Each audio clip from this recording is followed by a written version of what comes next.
خلاف درخواست مجھے بلیک میل کرنے کی کوشش کر رہا ہے، وہ اپنا ایک وزیر صاحبہ کے پاس بیٹھے ہوئے تھے، میرے پاس تو 40 سال پہلے جہاز تھا. آپ نے ہم تو 40 سال پہلے رحیم یار خان آتے جاتے رہتے تھے، اس وقت زیادہ آتے جاتے تھے، ویسے تو میں 50 سال پہلے وہاں سے آیا تھا. میں تو ان کے جہاز کا ذکر کبھی نہیں سنا، لیکن اگر ہو بھی جہاز تو یہ نواز شریف والی بات ہے کہ اگر میرے ایسٹس میرے زیادہ ہیں میری آمدن سے تو تمہیں کیا ہے بھائی، تمہاری شوگر ملیں ٹھیک ہیں 100% ٹھیک ہو سکتی ہیں، دیکھیں یہ تو قانون طے کرے گا، عدالت طے کرے گی. اگر وہ لاہور آئے تو ہو سکتا ہے واپس ہی نہ جا سکے. خسرو بختیار صاحب جی یہ ہو سکتا ہے. میں ذرا لوگوں کو یاد اچھا اتنی ہمت ہے نیب کے چیئرمین میں، یہ عمران خان صاحب اس کتاب لا سکتے ہیں، یہ مجھے نہیں پتا، لیکن کیس جو ہے نا ملتان سے لاہور ٹرانسفر کیا گیا ہے، یہاں سے اسلام آباد میں بھی اس پہ غور کیا گیا ہے. ایک وزیر پہلے بھی تھے جو نیب کے چیئرمین صاحب صاف صاف کہتے تھے کہ اس کے خلاف تو اتنے ثبوت ہیں کہ وہ فوراً گرفتار ہو جائے اور برطرف ہو جائے، لیکن میں کرائسس نہیں پیدا کرنا چاہتا. اب بھائی آپ کا کام انصاف کرنا ہوتا ہے، عدالت کا یہ نہیں ہوتا. عدالت ہے نا نیب. آج ایک بڑی دلچسپ تجویز ایک ریٹائرڈ جنرل نے پیش کیا، ویسے وہ بیری ٹاؤن میں نوکری کرتے ہیں لیکن ہر ٹاک شو میں ہوتے ہیں، کہ نیب پر بھی ایک جی آئی ٹی بنا دی جائے. نیب پہ بھی جی آئی ٹی بنا دی جائے، کیونکہ کاغذات گم ہو جاتے ہیں. اس کا کیس کہاں ہے یوسف رضا گیلانی کا، اور بہت سے اس طرح کے کیس کہاں ہیں؟ پرویز اشرف کا کیا ہوا؟ یہ 10 سال کیس ہی نہیں چلتے. ایفیڈرین کا کیس ہے، ان پہ ان کے بچوں پہ ہے اور ان کے معاملات ہیں، اور اپنا پرویز اشرف نے تو کاغذات ہی گم ہو جاتے ہیں نیب سے. یہ ڈیلے ہوتے رہتے ہیں. زرداری صاحب اسی طرح بچتے رہنا، یہ عدالتی نظام ہے. اب عمران خان صاحب کہتے ہیں صبح پتہ چلتا ہے ہر روز ایک کرائسس ہے، مطلب فائر فائٹنگ پہ لگے رہے. مجھے اس پہ کہ ہر وقت فائر فائٹنگ پہ لگے ہوئے ہیں. مجھے اس سے ایک عجیب خیال ہے. وہ کیا ہے؟ کوئی 50 سال سے 50 سے بھی اوپر میں اخباروں میں کام کر رہا ہوں، میں نے دیکھا اخباروں میں لوگ ایک بڑی پلاننگ کرنے کی بجائے کہ اخبار کو کیسے بہتر بنایا جا سکتا ہے، یا 15 سال سے چینلز میں دیکھ رہا ہوں ڈے ٹو ڈے چیزوں میں پھنسے رہتے ہیں. آج گیسٹ کون آئے گا، آج ایشو کیا ہوگا، آج آٹا مہنگا ہو گیا. بھائی اوورآل بڑی پکچر بھی تو دیکھنے. انیشیٹو کس نے کہا؟ یہ زندگی انیشیٹو میں ہے. جناب رسالت مآب صلی اللہ علیہ وسلم نے فرمایا زندگی ایک سواری ہے، تم اس پہ سوار ہو جاؤ ورنہ یہ تم پہ سوار ہو جائے گی. Initiative should be with you. ٹھیک ہے. بدر میں انیشیٹو جو تھا وہ خطرہ تو تھا ان سے، لیکن انیشیٹو ان کا تھا. عہد میں انہوں نے انیشیٹو لیا، اور جنگ احزاب میں لیا انہوں نے انیشیٹو، پھر مکہ میں رسول اللہ صلی اللہ علیہ وسلم نے انیشیٹو لیا، پھر ان کے ہاتھ سے کبھی نہیں نکلا. قائد اعظم کی زندگی پہ غور کریں. ایک دفعہ گئے تو ان کے پاس آ گئے، انہوں نے حریف کے پاس جانے نہیں دی، پاکستان بنا کے چھوڑا. ٹھیک ہے. چیلنج محمود غزنوی میں انیشیٹو تھا، اس نے ہندوستان کو استری کر دیا، بالکل بالکل ہموار کر دیا. پاکستان بننے کی بنیاد اسی نے رکھی تھی. ٹھیک ہے. اور بھائی اسے مسعود میں انیشیٹو نہیں تھا. یہ جو ڈے جڑے یہ جو طرح طرح کے مشیر جمع کر لیے نا خان صاحب نے، مثلا کل میں نے کہا تھا اور میں اس پہ قائم ہوں کہ آٹے کے بحران کو فائٹ کیا، چینی کو کیا، اب توجہ دے رہے ہیں مسائل پہ. جی.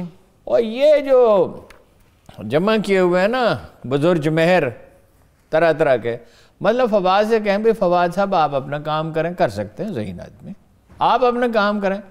آپ وہ کبھی ہلال عید کی پڑی ہے، کبھی فلاں چیز کی پڑی ہے، کبھی آپ کہتے ہیں یہ مدارس اور یہ جہالت کی یہ فلاں. مسئلے کی بات ہے فواد چودھری صاحب کہتے بھی ہیں مگر پکڑے بھی نہیں جاتے. وہ نہیں پکڑے گا، اس کو بلائیں، اس کو کہیں ڈسپلن کریں، یہ لیڈر کا یہ کام ہے. وہ خود کہتے ہیں اپوزیشن نہ کرے تو وزیر کوئی نہ کوئی نیا کرائسس شروع کر دیتا ہے ہر روز. وزیر یہ دیکھا نا شیخ رشید صاحب کا تو پیشہ ہی ایک 2-3 پیشے ہیں شیخ رشید کے. اپنی تعریف کرنا، مثلا یہ کہنا میں ہمیشہ سیکنڈ پوزیشن پہ میں ہوتا ہوں. آسمان سے اترے ہیں آپ. خان صاحب سے یوں ہوتے ہیں، خان صاحب کے ساتھ یوں ہوتے ہیں. کانپتے ہوئے میرے پاس آئے تھے ایک فنکشن میں کہ آپ نے میرے خلاف کالم لکھ دیا. کیوں لکھ دیا؟ ڈرے ہوئے تھے. سب سے زیادہ تو ایشوز وہ غیر ضروری ریز کرتے ہیں. ریلوے کا کام کریں نا جی، ریلوے کا کام انہوں نے جتنا کیا اچھا بھی کیا، سعد رفیق صاحب کے بھی دور میں اچھا بھی کیا. سعد رفیق صاحب نے اچھا کیا. اس کو ٹائم دیں. اتنا بڑا کرائسس ہے, 40-45 ارب یا 20 ارب روپے جتنا نقصان ہو رہا ہے, اس کو پراپر مینیج کیا جائے. ثانی نشستہ سارا دن اپنے دفتر میں کام کرتی ہے, نتیجہ کیا, اس نے اربوں روپے ملک بچا دیا. شیخ رشید صاحب روزانہ پریس کانفرنس کر لیتے ہیں, آپ کو کیا پریس کام نہیں کانفرنس, کرتے بیان, ہاں جی, کام نہیں کرتے آپ کو لگتا ہے؟ پریس کانفرنس کرتے ہیں وہ, میڈیا سے بات کرتے ہیں, وہ سوالوں کے جواب دیتے ہیں, آپ کہتے کام نہیں کرتے. کمال کرتے ہیں ہارون صاحب. آج تو آپ پروفیسروں کی طرح گفتگو کر رہے ہیں. بس آپ نے پروفیسر بنا دیا ہے ہارون صاحب, آپ نے بنا دیا ہے. ان کا جس کا جو کام ہے نا, میرا کام ہے کالم لکھنا اور پروگرام کرنا. اگر میں اور کام شروع کر دوں نا یہاں چیزوں میں, مجھے بہت سی چیزوں کا اخبار کا پتہ ہے. اس دفتر میں کوئی شخص مجھ سے زیادہ سینئر شاید ہی ہو, تو مجھے بہت سی چیزوں کا پتہ ہے. لیکن اس سے خرابی پیدا ہوگی اگر میں نیوز روم میں چلا جاؤں, رپورٹنگ میں چلا جاؤں, ایڈیٹوریل پیج پہ چلا جاؤں. کوئی مجھ سے مشورہ مانگے تو مجھے چاہیے دیانتداری سے مشورہ دے دو, ٹھیک ہے. یہ ان کا کام نہیں. ہر وقت سیاست میں مجھے یہ نظر آ رہا ہے, مجھے یہ دکھائی دے رہا ہے. آدھی اللہ کے بندے تیری پیشین گوئیں غلط نکلتی ہیں. وہ فواد صاحب ہیں, وہ بھی کوئی نہ کوئی. بھائی یہ جو آپ کو اللہ تعالیٰ نے, شیخ رشید بھی امیجینیٹو آدمی ہیں, خبریں وبریں ہوتی ہیں, صحیح ہے, ٹھیک ہے, اور فواد بھی انٹیلیجنٹ آدمی ہیں. بھائی اپنا کام کرو. جو دیکھو نا جس کا جو شعبہ ہے, میں ہمیشہ ثانی نشتر کی مثال میں کیوں دیتا ہوں, وہ خاموشی سے سنجیدگی سے اپنا کام کرتی ہیں. اچھا ایک اور وزیر ہیں فیصل وابڈا, ان کا نام ہے, واٹ اے ڈفرنٹ نیم. اچھا ہے, چلو جوان آدمی ہیں, موٹر سائیکل چلاتے ہیں. وہ کہتے اتنی نوکریاں پیدا ہوں گی, اتنی نوکریاں پیدا ہوں گی. امریکہ والے یہاں نوکری کر رہے, ایسا لگتا کم ہی نظر آئے ہیں ویسے. اور چند ہفتے کے بعد نہیں, ان کا قصہ پاک سمجھیے.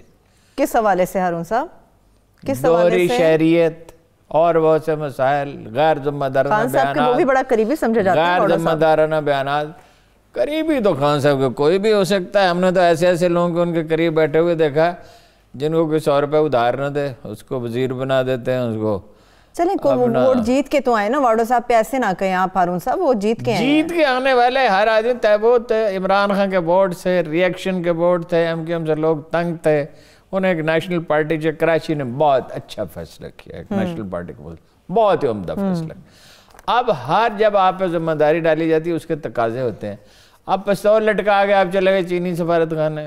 وہ گرم خون ہے ان کا ہارون صاحب, گرم خون ہے. اچھا تو گرم خون کو ٹھنڈا ہونا چاہیے. گرم خون کا مطلب یہ نہیں ہے کہ غیر ذمہ دارانہ حرکتیں. جوان آدمی ہے. نہیں, اس کا کیا مطلب ہے جوان آدمی؟ جوان آدمی گرم خون ہے, وفاقی وزیر ہیں. اچھا, وفاقی وزیر بھی ہیں, جوان آدمی ہیں, فرسٹ ایئر میں نہیں پڑھتے. جیسے پاکستانی اور انڈین فلموں میں ہوتا ہے نا, 45 برس کا ہیرو ہوتا ہے, ان کی حرکتیں ایسی ہیں 45 برس کا ہیرو درخت کے گر چکر کاٹ کے گانا گا رہا ہوتا ہے. یہ اصلی اور حقیقی دنیا ہے. اس میں احساس ذمہ داری کے ساتھ کام کرنا پڑتا ہے. یہ ایک ملک ہے جو 72 سال سے پہلے دن سے کرائسس میں, مطلب پیسے ہی نہیں تھے, انڈیا نے پیسے دبا لیے, تب سے اب تک سیلاب, بارشیں, تباہی, ایک دن اس ملک نے قرار کا نہیں دیکھا. اس کو زیادہ احساس ذمہ داری کی ضرورت ہے. ویسے تو خان صاحب سے بھی ایک مؤدبانہ درخواست ہے, وہ کر لیجئے, کوئی بگاڑے نہیں, وہ اس کو بگاڑ کے پیش کرے. وہ کرسی پہ بیٹھتے ہیں ایسے, اس طرح تو کوئی اینکر نہیں بیٹھ سکتا, یوں کرسی کو گھماتے رہتے ہیں. اس پہ اعتراض تو نہیں ہارون صاحب, اعتراض کی بات ہے یہ. ون شوڈ لک, بھائی the prime minister of Pakistan.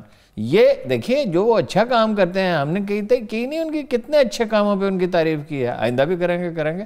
ہم کو خدا نخواستہ کوئی بغض و عناد تو نہیں رکھ سکتے. دیکھیں خان صاحب ہم ان کی کامیابی کے آرزومند ہیں. اپنے وزیروں کو سمجھائیں. اپوزیشن پہ اتنا زور لگانے کی بجائے زندگی اپنی خوبیوں پہ بسر کی جاتی ہے, دوسروں کی خامیوں پہ بسر نہیں کی جاتی. نواز شریف کی کرپشن, اس کی رہا, یس بہت کرپشن ہے. زرداری کی رہا, کرپشن ہے. وہ کریں جس نے اس کا حساب کتاب کرنا کرتے رہیں. ایک خسرو بختیار کا تو بندوبست کریں. یہ خسرو بختیار والا آپ نے دکھانا نہیں دیا. کے سارے حقائق تو سامنے لائیں, معلم جبہ کے سارے حقائق سامنے لائیں. اور یہ جس طرح پچھلے 4 ہفتے میں ڈیلیور کرنے کی کوشش کی ہے 6 مہینے اور ڈیلیور کریں تو بے شک نئے الیکشن چلیں ڈیلیور کرنے کی آپ نے بات کی, مجھے بریک کی طرف بڑھنا ہے. ایک بریک سے واپس آئیں گے. ڈیلیور کرنے کی ہارون صاحب نے بات کی ہے تو میں پی آئی اے سے متعلق بات کروں گی. آپ سب لوگوں کے سامنے پی آئی اے سے متعلق ہم بتاتے رہے ہیں کہ کس طرح سے ایئر مارشل ارشد ملک صاحب نے اپنی خدمات سر انجام دی ہے, ناقابل فراموش کردار ادا کیا ہے. آج بھی جب ہم بریک سے واپس آئیں گے تو آپ کے سامنے چشم کشا حقیقتیں رکھیں گے کہ کس طرح سے ان کا کردار رہا, ان کے خلاف اٹھنے والے لوگ کون ہیں اور کیوں اور کن مقاصد کے لیے ان کے خلاف ہو جا رہے ہیں. ایک چھوٹی سی بریک, اسٹے ود اس.